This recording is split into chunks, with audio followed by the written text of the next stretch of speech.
Bonjour, aujourd'hui je vais vous lire Le téléphone enchanté de Miloš Makurek et Adolf Born. C'est un recueil de nouvelles, des nouvelles qui se suivent, c'est un livre tchèque et je vais vous lire la première histoire, L'écouteur arraché. Laurent Finet et Caroline Martin étaient élèves du cours élémentaire B. Ils habitaient dans le même immeuble et allaient à l'école ensemble. Dans cette maison demeurait aussi Madame Rocher et son chien Sultan, et Madame Lapoire et sa chatte Miou Miou.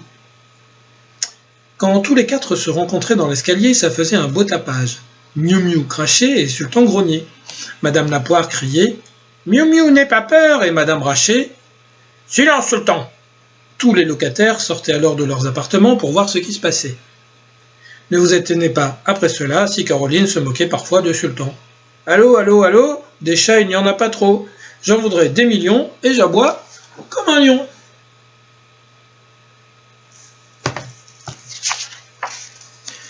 Sultan se fâchait un peu, mais autrement il était l'ami de Caroline et de Laurent. Et tous les matins il faisait une fugue pour les accompagner à l'école. Madame Rocher n'appréciait pas beaucoup ses sorties. Chaque fois elle lui courait après en l'appelant « Sultan, à la maison, Sultan !» Mais rattraper Sultan n'était pas chose facile. Sultan était un chien et un chien court plus vite que Madame Rocher. En tout cas, cette course n'était pas tout à fait inutile. Laurent et Caroline arrivaient toujours à l'heure à l'école et Madame Rocher prenait l'air, ce qui est très bon pour la santé des dames peu occupées.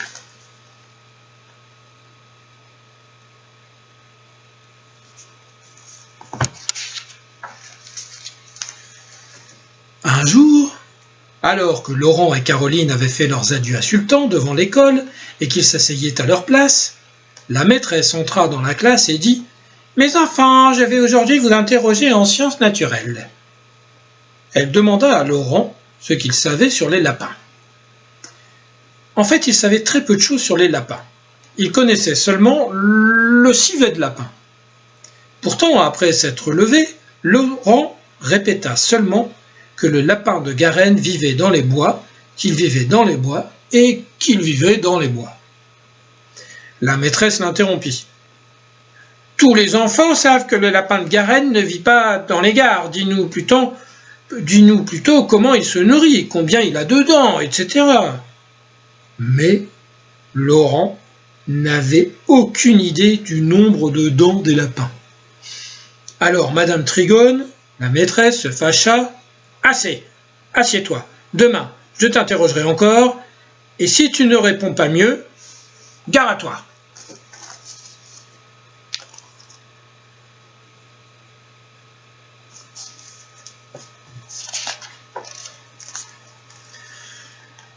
Quand la classe du matin s'acheva et que tous les enfants rentrèrent à la maison, Laurent dit à Caroline « Tu en as de la chance, toi. Cet après-midi, tu peux aller jouer dehors avec Sultan, mais moi, il faut que je reste enfermé pour étudier le lapin. Oh, dis, je n'ai vraiment pas de veine. » Il avait à peine achevé qu'il aperçut un drôle de bonhomme marchant à quatre pattes dans l'herbe. Caroline le vit aussi et rit. « Oh, dis donc, Laurent, regarde ce petit vieux qui joue au chien, tu l'as vu ?» Laurent l'interrompit. « Caroline, tu es complètement folle, pourquoi jouerait-il au chien? Un vieux bonhomme comme ça ne joue pas au chien, il a perdu ses lunettes, parions !» Et il avait raison, le vieil homme avait perdu ses lunettes et ne pouvait pas les retrouver parce que c'est difficile de chercher des lunettes sans lunettes.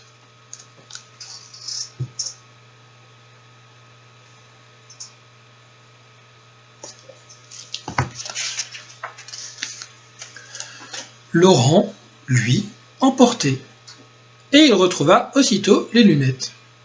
Le vieux monsieur fut si content qu'il dit aux deux enfants « Regardez ce que je vous donne, puisque vous aidez si gentiment les vieilles personnes. » Il leur fit un beau sourire, puis sortit de sa poche un écouteur arraché, et le tendit à Caroline, qui le regarda ahurie.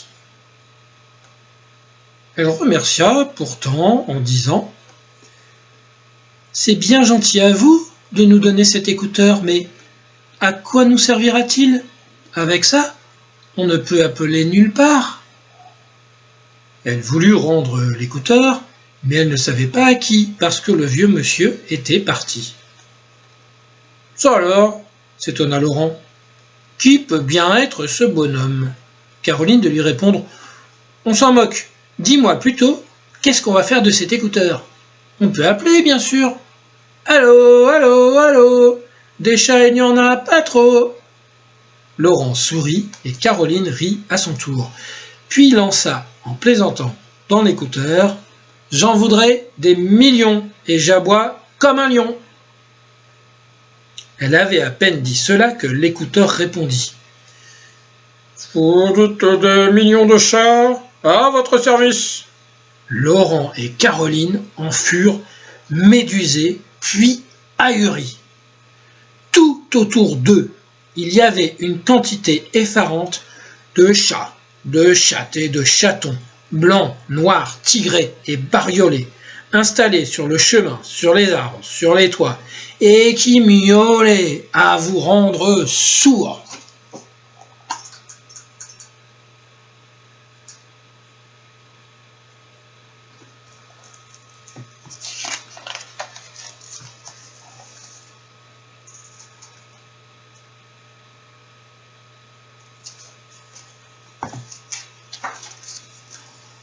Caroline reprit ses esprits la première et dit « Écoute Laurent, ce n'est pas possible tant de chats, c'est la faute de l'écouteur. » Laurent se gratta la tête et répondit « Ça va, la fille, mais qu'est-ce qu'on va faire de ces chats? Si je les rapporte à la maison, je me ferai bien recevoir. Tu sais ce que ça représente, 1 million de chats ?» Caroline se tapa sur le front, puis cria dans l'écouteur « Allô? Nous ne savons pas quoi faire de ces chats, vous ne pouvez pas les reprendre ?»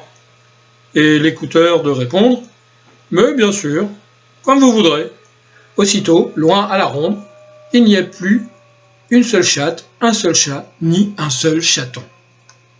Et Laurent de dire à Caroline en lui tapant sur le ventre « C'est chouette, non? Quoi, Laurent?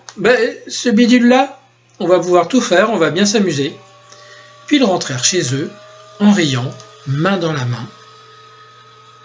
Sultan était à la fenêtre et se mit à aboyer pour les saluer.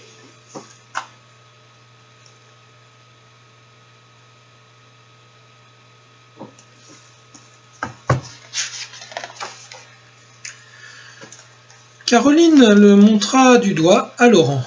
« Pauvre chien, la mère Rocher l'a encore enfermé. » Laurent se mit à rire. « Si tu veux, il sera en bas tout de suite. » Il prit l'écouteur et demanda « S'il vous plaît, est-ce que Sultan pourrait devenir un oiseau pour un petit moment ?» L'écouteur répondit « Pourquoi pas, si vous le désirez.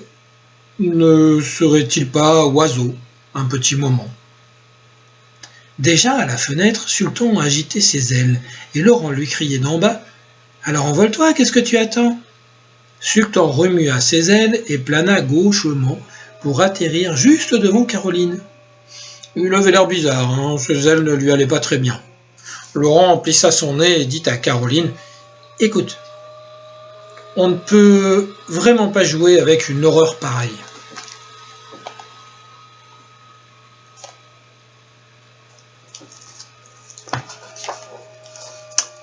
Caroline haussa les épaules, tira la langue à Laurent et lui dit « Toi, tu ne peux pas jouer parce qu'il faut que tu étudies, demain tu seras interrogé sur les lapins. » Ce fut au tour de Laurent de rire.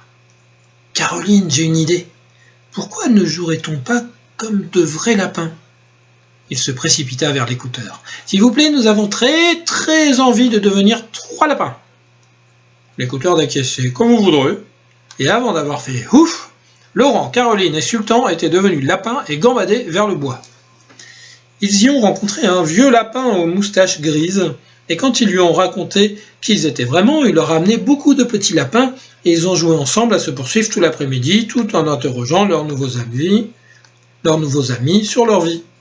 Ils ont compté leurs dents et leurs poils, quand le lendemain la maîtresse interrogea Laurent.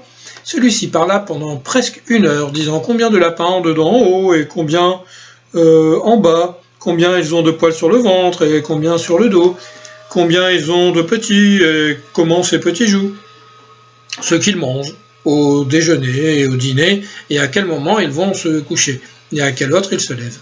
La maîtresse n'en croyait pas ses oreilles et se disait « Ce n'est vraiment pas possible qu'un élève du cours élémentaire en sache plus que moi sur les lapins. » Pourtant à la fin, elle mit un 10 à Laurent qui s'assit en souriant. Caroline lui chuchota « Eh bien mon vieux, cet écouteur est merveilleux !» Laurent lui répondit doucement « Ma petite Caroline, je n'ai encore jamais vu quelque chose d'aussi formidable. On en fera des choses avec. Tu verras. »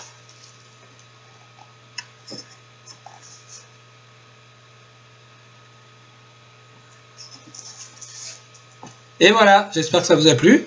Ça s'appelle Le téléphone enchanté et c'est un vieux livre tchèque.